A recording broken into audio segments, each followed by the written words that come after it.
free things that'll change your life. Part 6, we're talking morning walks and your circadian rhythm. Alright, let's talk science. So, light in the morning activates your suprachiasmatic nucleus, which tells your brain, hey, let's turn on, let's get going. Melatonin is also produced 12 hours after you get morning light. It also stimulates serotonin, which converts to melatonin at the end of the day.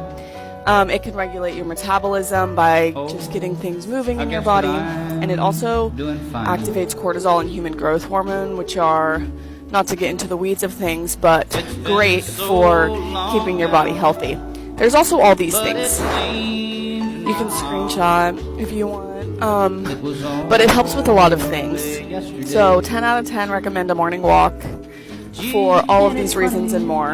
And you can hear the birds in the morning. I don't know if you can hear that, but it's nice. I talk a lot about intellectual curiosity on here, and I'm going to continue to do so. One of my favorite things that I do every single day, or strive to do multiple times a day, but minimally one time a day, is to listen to any kind of educational content, whether that is a TED Talk or an educational podcast episode from one of my favorite podcasts, and I will list them all if you are curious, because I have a plethora of blends that I listen to. But today's TED Talk that I listened to really sat with me, so I'm going to go over my 3 favorite tips that I learned from it. Today's TED Talk that I listened to really stuck with me, so I'm going to share my 3 favorite tips from Not Taking Things Personally by Frederick Imbo. Number 1 is to listen to the how and why people get so angry and so upset about certain topics. Most of the time when people are lashing out, people just want to be seen. They're not looking for a solution. So, there go, when you try to give a solution, it could trigger that person. Also, to know that people are always going to be looking for a scapegoat. A lot of people don't know how to take accountability for things. They're going to lash out at other people and or look for someone to blame it on, ergo the scapegoat. His biggest example of this is that he was a referee in football, US term for soccer, for the last year and a half, and the reason that he joined was not for the money. He was only getting 20 pounds per match, but he wanted to learn how to not take things personally, because people on the sidelines, parents of the kids or the players that they're watching, will always look towards the referee as the scapegoat and blame the referee for bad calls, instead of taking accountability for other things in the matches. Whether it's weather and the grass was too wet and slippery and the mud was everywhere, or the player that is their favorite made the wrong move and they just didn't want to take accountability for it. The options are endless. Other real life examples that he gave for not taking things personally is when people are looking at their phone, they're not always ignoring you. You need to detach your emotions and detach your feelings from those things and put down the ego for a second and realize not everything is about you. Someone that's looking at their phone could be waiting for a job offer to come in, or they're waiting to listen to a text message or a phone call from someone in their family because another family member is in a hospital and they're waiting for an update on their condition. That waitress that keeps messing up your order or your drink at the bar, maybe it's her first day on the job. Or maybe she just found out that a parent passed away and she still has to show up to work because she still has to pay the bills, but mentally she's not fully there. Maybe the person that cut you off on the highway is a husband racing to get to the hospital and or drive his wife to the hospital who's very pregnant and having active contractions. The point is, you can go on and on about all these endless amounts of examples. You never know what's going on in someone else's life. Do not portray everything with your ego and think it is in a direct reflection of you, towards you, or at you. Because again, life is happening to you. It is not coming at you. Once you change that mindset and you have that small shift, a lot of things are going to change positively in your life, I promise. Again, these are only 3 of my biggest takeaways. I definitely recommend going and listening to the episode yourself. I will write it in the caption below. Stay vigilant, stay humble, don't fall accustomed to the daily brain rot, and please go take in some educational content every single day. Girl, do you have brain rot? Because me too. Welcome to part 1 of my series where we can unrot our brains together. The first thing you can do is to read a classic novel, and specifically a classic novel, because I think if you haven't read a book in a while, it's nice to give your brain a little bit of a challenge. I do recommend that you read things more than once, especially if you get stuck on a certain line or paragraph. It's really helpful to read things multiple times and to gain your own interpretation of the text. Just so much more rewarding than running to Google, and it also makes you feel this intimacy towards the book and the story that you won't get if you read someone else's interpretation. Another thing that I've been doing is to maybe firstly realize that my vocabulary kind of sucks and I noted down each word I came across that I was not familiar with. And after I completed the novel, I was sort of able to make a long list of all the words I didn't know, and I looked them up in the dictionary to make sure that I had the definition written down. I think this is also a way for me to practice my handwriting. It's just so hard to find an excuse to handwrite things nowadays, and especially with script. I learned cursive when I was very young, and I haven't had the chance to really practice it. And how cute is this notebook? I decked it out with a Lalabo newspaper. So I hope you found this helpful and got some good ideas to unrot your brain.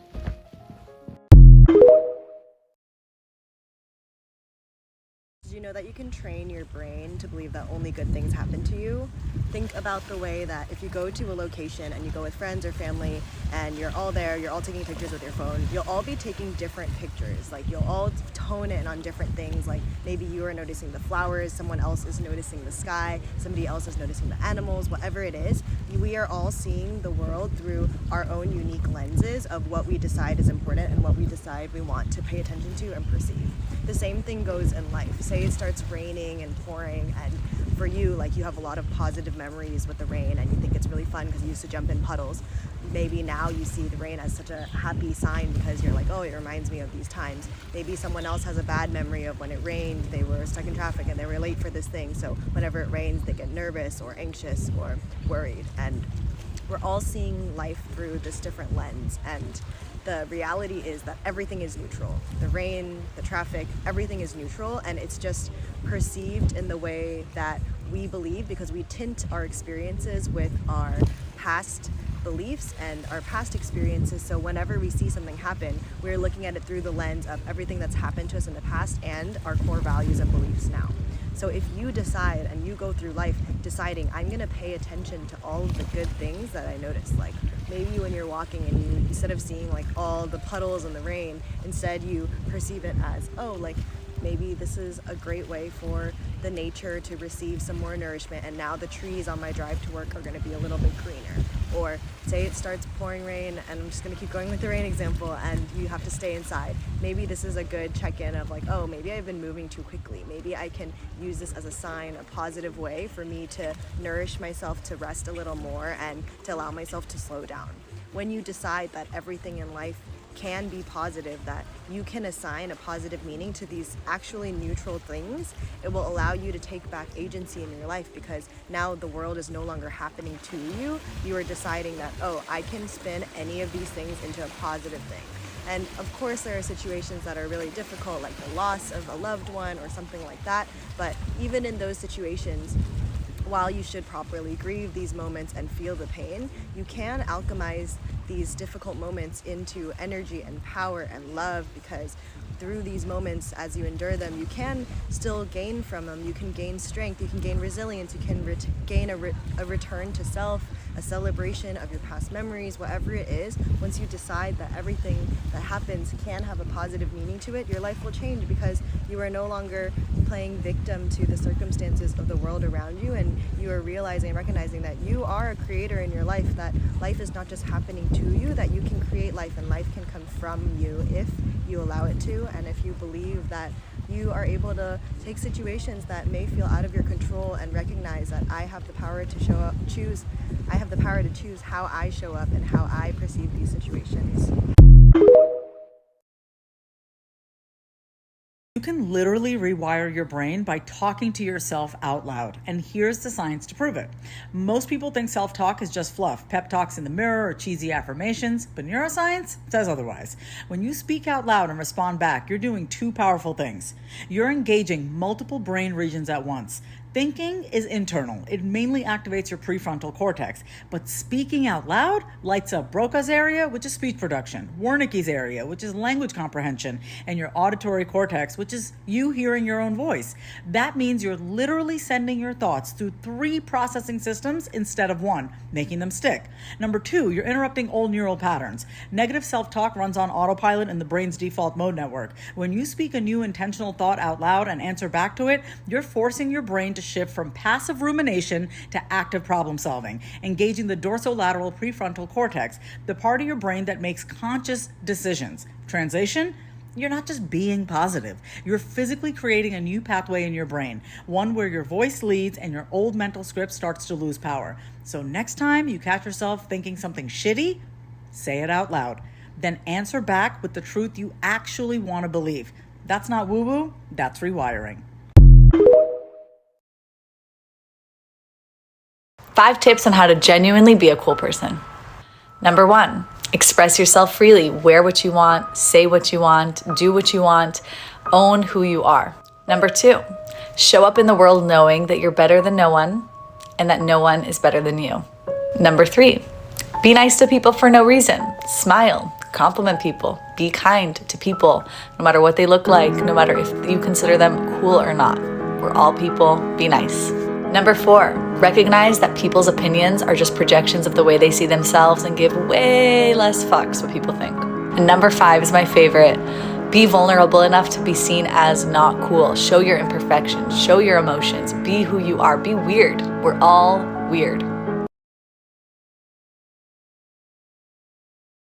5 ways to get smarter that have changed my life and that take seconds. Number 1, subscribe to free newsletters. If you're anything like me, when you wake up in the morning, you're gonna grab your phone. Having an inbox full of educational information that interests you gives you a fighting chance of not scrolling, which changes your whole day. Anything you're interested in, there's a free newsletter for it, I promise. Number 2, listen to classical music while you work. There are studies that show that listening to classical music while you work improves your spatial reasoning, which involves things like being able to recognize patterns and problem solve. Nature sounds and white and brown noise have also been shown to have similar effects. Number 3, writing things by hand instead of typing or writing on your phone. I know it's annoying, but there are lots of studies that show that writing by hand leads to deeper cognitive processing and activates your brain in ways that typing doesn't. Almost my whole manuscript was written in here before I typed it out. Number 4, similar but different, take notes. I think we think of note-taking as something for school, but just imagine if even just for a month, you wrote down quotes from books that moved you,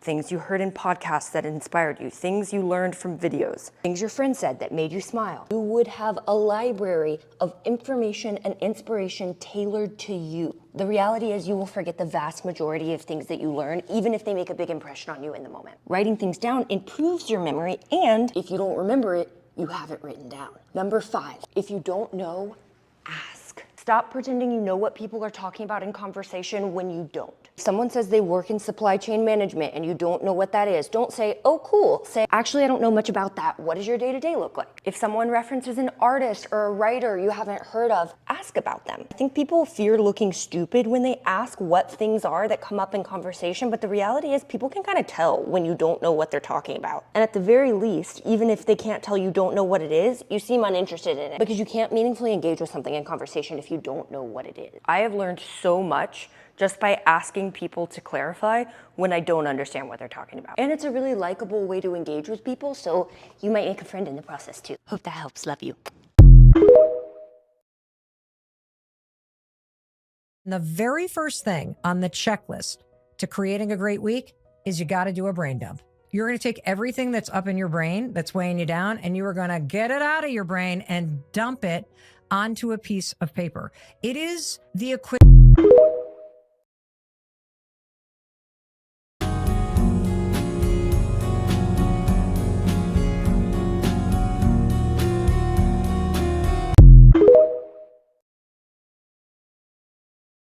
Low vibrational things I cut out as soon as I started my healing journey. Change your social media feed. Once I did this and I unfollowed the celebrities that I know and I love and filled it with business, mindset, health, education, all of those things, my entire day shifted because that's the content that I was consistently consuming. They say social media is toxic. No, it's not. It's your feed that is. Alcohol is another big one. If you struggle with depression or anything like that, mood swings, hormones, etc., alcohol is a depressant. It's not going to make you feel great, especially when you consume it in large amounts. Stop staying up so late. Our bodies are meant to follow a circadian rhythm. You rise and fall with the sun. And so as soon as you start doing that, your body starts producing melatonin and all of the things naturally at the times that it should. You will just feel better. People, you are the sum of the 5 people that you spend the most time with. If you feel like your life isn't where you want it to be, it's time to evaluate your circle and make some cuts. Completely. And I choose to deeply and completely Honor and accept myself. love, honor, and accept myself. Because it would feel amazing to do so. Because it would be day. I choose to have an amazing day. So much good into my life. I choose to allow so much good in my life. Know There may be things I specifically know that I would like to have happen today. that I would like to have happen today. The pleasant surprises And I'm open to pleasant surprises. today. I choose to have things go so well today. To be at the top of my game today. Yep. Performing, having success be easy. Having success be easy. Effort that I put in And even the effort that I put in seems almost effortless. seems almost effortless. Choose to feel so good. Because I choose to feel so good. The great performance just flows through me. The great performance just flows through